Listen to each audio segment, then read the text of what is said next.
এই দুনিয়াতে কিন্তু আমি আর আপনি চিরকাল থাকবো না। এই দুনিয়াতে কিন্তু কেউ থাকেন নাই। বাবা আদম কিন্তু দুনিয়াতে থাকেন নাই। মুসা কালিমুল্লাহ দুনিয়াতে থাকেন নাই।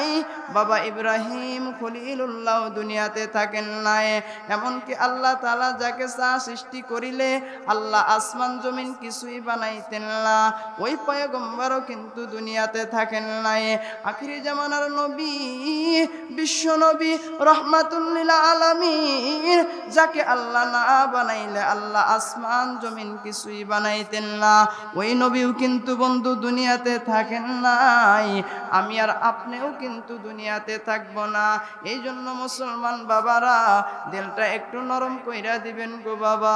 যদি কান্না না আসে গো বাবা, একটু কান্নার ভান করতে থাকবেন। অনেক সময় তো কান্নার ভান করলে কান্না এসে যায়। হতে পারে এই কান্নার ভানের উসিলায় আল্লাহ আপনাকে মাফ কইরা আল্লাহ আপনাকে জান্নাত দিতে পারে, তামাম জিন্দেগির গুনাহ মাফ করে দিতে পারে। আমি তো আসার পরেই শুনলাম এই মাহফিলের যিনি সভাপতি ছিলেন, গত বছর তিনি নাকি এই মাহফিলে থাকা অবস্থায় বিদায় নিয়ে চইলা গেছে। আজকেও তো হতে পারে বন্ধু তুমি আর আমি এই মাহফিলে এখান থেকে বাড়িতে যাইতে পারবো কিনা, এর কিন্তু কোনো গ্যারান্টি নাই। কথা বলেন ঠিক না বেঠিক? গ্যারান্টি কি আছে? নাকি বলতে পারবেন হুজুর মাহফিল শেষ হইলে আমি বাড়িতে যাব, কালকে আবার রংপুর শহরে যাব, অথবা মডার্ন মোড়ে আবার যাব, অথবা আমার চাকরিতে আমি যাব, অথবা হুজুর ব্যবসা বাণিজ্য করব, এই গ্যারান্টি কি কেউ দিতে পারবেন? কেউ কিন্তু দিতে পারবেন না। গ্যারান্টি কিন্তু কেউ দিতে পারবেন না। মালাকুল মউত আজরাইল কিন্তু কারো ঘরের দরজা থেকে ফেরত যায় না। মালাকুল মউত আজরাইল যদি কারো ঘরের দরজায় আসে, তাইলে কি আপনি বলতে পারবেন মালাকুল মউত আজরাইল তুমি আমার ঘরের দরজা থেকে আজকে ফিরে যাও, আজকে তুমি আমার জানটা কবজ কইরো না? এই কথা বললে কি মালাকুল মউত আজরাইল চইলা যাবে? বলেন চইলা যাবে না। মালাকুল মউত আজরাইল পৃথিবীর কোনো মানুষের ঘরের দরজা থেকে মালাকুল মউত আজরাইল ফেরত যায় নাই, আমার আপনার ঘরের দরজা থেকেও ফেরত যাবে না। এই জন্য বন্ধু সময় থাকতে বাবা, এই জন্য সময় থাকতে নিজেকে পরিবর্তন করেন। যেদিন মালাকুল মউত আজরাইল আইসা যাবে, আসার সাথে সাথে আপনাকে আমাকে যখন ধরবে, দইরা যখন আমার আপনার রূহটা নিয়ে চইলা যাবে, ওই দিন কিন্তু আপনি আমি যদি আমল সারা যদি কবরে চইলা যায়, তাইলে কিন্তু বাঁচার কোনো উপায় থাকবে না। দুনিয়ার ভিতরে প্রচণ্ড শীত পড়েছে, ঠান্ডা লাগতেছে, কত রকমের কাপড় আমি আপনি গায়ে দিতেছি। দুনিয়ার ভিতরে একটা ঘর বানাইছি, ঘরের ভিতরে কিন্তু আমার জন্য খাটের ব্যবস্থা আছে, তারপরে তোষকের ব্যবস্থা আছে, তারপরে কিন্তু শীতকে অপেক্ষা করার জন্য অনেক কাপড়ের প্রয়োজন হয়। কিন্তু যেদিন বন্ধু কবরে চইলা যাবেন, ওই কবরে কিন্তু আপনার জন্য কিছুই থাকবে না। কবরে কিন্তু আপনার জন্য খাট থাকবে না, কবরে কিন্তু আপনার জন্য তোষক থাকবে না, কবরে কিন্তু আপনার জন্য কোনো পোশাক থাকবে না। কবিতায় কত সুন্দর করে কয়, ওই কবরে থাকবে না তোর ইয়ার কন্ডিশন, নরম বিছানায় শুয়া আরাম করছ মন, ওই কবরে থাকবে না তোর ইয়ার কন্ডিশন, ওই কবরে থাকবে না তোর ইয়ার কন্ডিশন। থাকবে কি বলেন বাজান? তাই কবি সুন্দর করে বলতেছেন, ওই কবরে থাকবে না তোর ইয়ার কন্ডিশন, ওই কবরের খাট পালঙ্ক হবে রে তোর মাটি, তার উপর থাকবে না আর বিছানায় আর পাটি। আজরাইল ঘুষ খাবে না, যত দেও চান্দি সোনা, বন্ধ করে দিবে তোমায় মোবাইল টেলিফোন, ওই কবরে থাকবে না তোর ইয়ার কন্ডিশন। কথা বলেন থাকবে নাকি মোবাইল ফোন দিবে? ছেলে একটা আমেরিকাতে থাকে, অথবা লন্ডনে থাকে, বাবা মারা গেছে, আমেরিকা থেকে একটা দামি ফোন পাঠায় দিছে, বাবার কবরের ভিতরে রেখা আসো, বাবার কি হালত কি অবস্থা আমি একটু দেখতে চাই। দেখতে পারবে? বলেন দেখতে পারবে? সম্ভব হবে না। এই জন্য কিন্তু বন্ধুরে নিজেকে পরিবর্তন হইতে হবে। আল্লাহর রাসূল হাদিসের ভিতরে বলেন, ইন্নামাল কুবুরু রাউযাতুম মিন রিয়াজিল জান্নাহ আও হুফরাতুম মিন হুফারিন নার। আল্লাহর রাসূল বলেন, কবর কারো জন্য হবে জান্নাতের বাগান, আবার কারো জন্য হবে জাহান্নামের গর্ত। যদি ওই কবর আমার আপনার জন্য জাহান্নামের গর্ত হইয়া যায়, তাইলে কিন্তু বাঁচার উপায় নাই। যদি জাহান্নামের গর্ত হইয়া যায়, তাইলে কিন্তু আমি আর আপনি বন্ধু বাঁচতে পারবো না। কবরের ভিতরে কিন্তু আল্লাহর রাসূল বলেন, যার কবরটা জাহান্নামের গর্ত হইয়া যাবে, ওই কবরের ভিতরে বন্ধুরে একটা নয় দুইটা নয় 99টা সাপ আসতে থাকবে, 99টা সাপ দংশন করতে থাকবে। দুনিয়ার ভিতরে যদি একটা সাপ বের হয়, আমার আপনার কিন্তু জানে প্রাণী থাকে না, অনেক ভয় পেয়ে যায়, মা বাবা বইলা চিৎকার মারতে থাকি। কিন্তু কবরে যদি বেনামাজি হইয়া চইলা যায়, যদি নামাজ ছাড়া যদি কবরে যায় বন্ধু, তাইলে কিন্তু বাঁচার কোনো উপায় থাকবে না।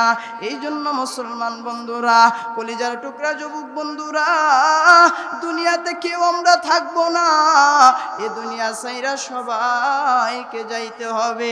এই জন্য বন্ধুরে আজকের মাহফিলটা ব্যতিক্রম মাহফিল রে বন্ধু।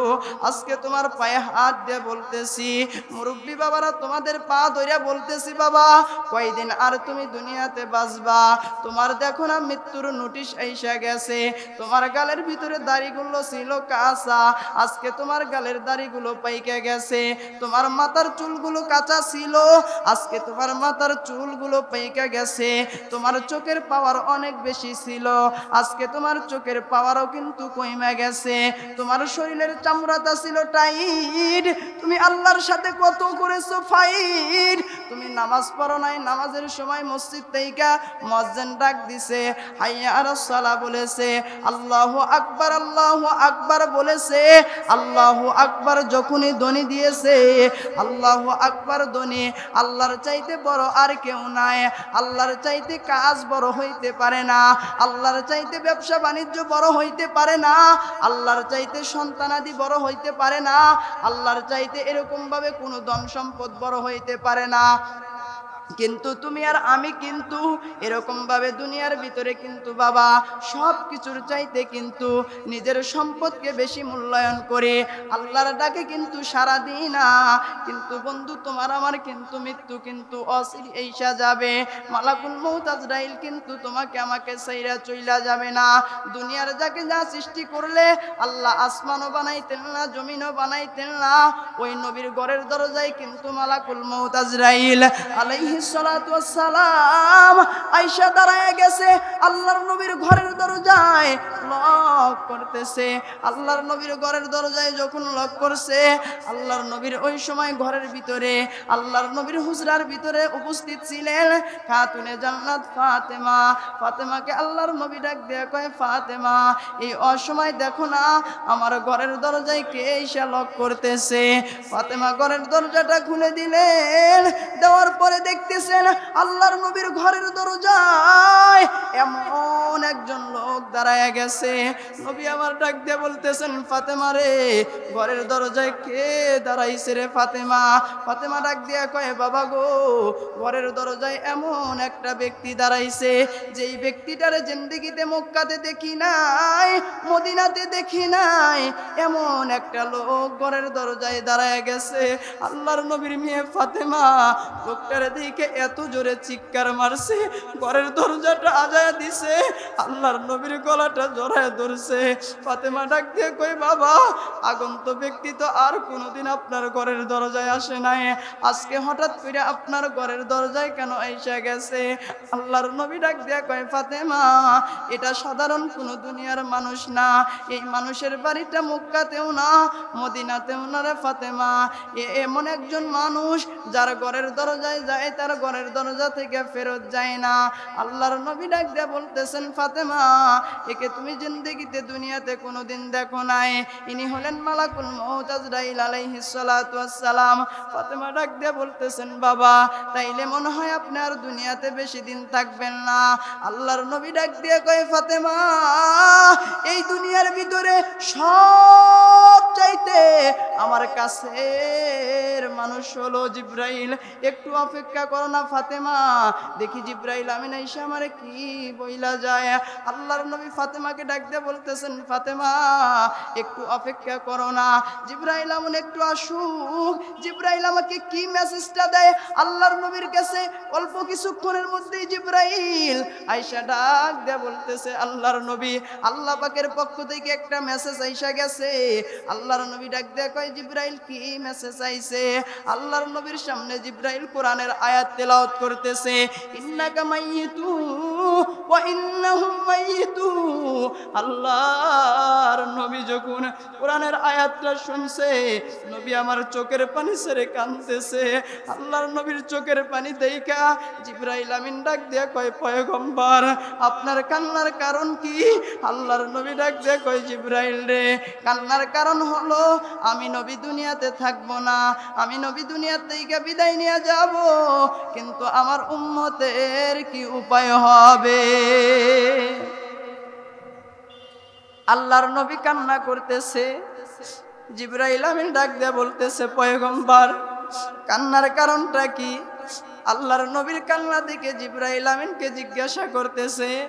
নবী আমার ডাক দিয়ে কয় জিব্রাইল কান্নার কারণ হলো আমি নবী দুনিয়াতে থাকবো না, আমি নবী দুনিয়া থেকে চলে যাব, কিন্তু আমি নবী চলে যাওয়ার পরে আমার উম্মতদের কি উপায় হবে? আমার উম্মতদের কি উপায় হবে? আমার উম্মতেরা দুনিয়াতে গুনাহ করবে, নাফরমানি করবে, আমার উম্মতদের কি উপায় হবে? জিব্রাইল আমিন আল্লাহর রাসূলের কান্না দেখা আল্লাহর নবীকে ডাক দিয়ে বলতেছেন পয়গম্বর এমন ভাবে আপনি কান্না কইরেন না। আল্লাহর নবীকে জিব্রাইল আমিন সান্ত্বনা দিতেছেন। আল্লাহর নবী ডাক দিয়ে কয় জিব্রাইল তাইলে তুমি একটু আল্লাহর কাছে যাও না, আমি রাসূল দুনিয়াতে থাকবো না, আমি চলে যাওয়ার পরে আমার উম্মতদের কি অবস্থা হবে? জিব্রাইল আমিন আল্লাহ পাকের আরশ আজিমে চইলা গেছেন। ডাক দিয়ে বলতেছেন আল্লাহ আপনার হাবিব দুনিয়াতে থাকবে না, আপনার হাবিব দুনিয়া থেকে আসবে, কিন্তু আপনার হাবিব একটা আরজি জানাইছে, একটা প্রস্তাব জানাইছে। আল্লাহ ডাক দিয়ে কয় জিব্রাইল কি প্রস্তাব জানাইছে একটু বলো না? ডাক দিয়ে বলতেছেন আপনার হাবিবের প্রস্তাব হলো আপনার হাবিব দুনিয়াতে থাকবে না, আপনার দোস্ত দুনিয়াতে থাকবে না, আপনার দোস্ত দুনিয়া থেকে আসবে, কিন্তু তার উম্মতের কি উপায় হবে? জিব্রাইল আমিন আল্লাহর কাছে প্রস্তাবটা নিয়ে গেছে। এইদিকে মালাকুল মউত আজরাইল আল্লাহর নবীর ঘরের দরজায়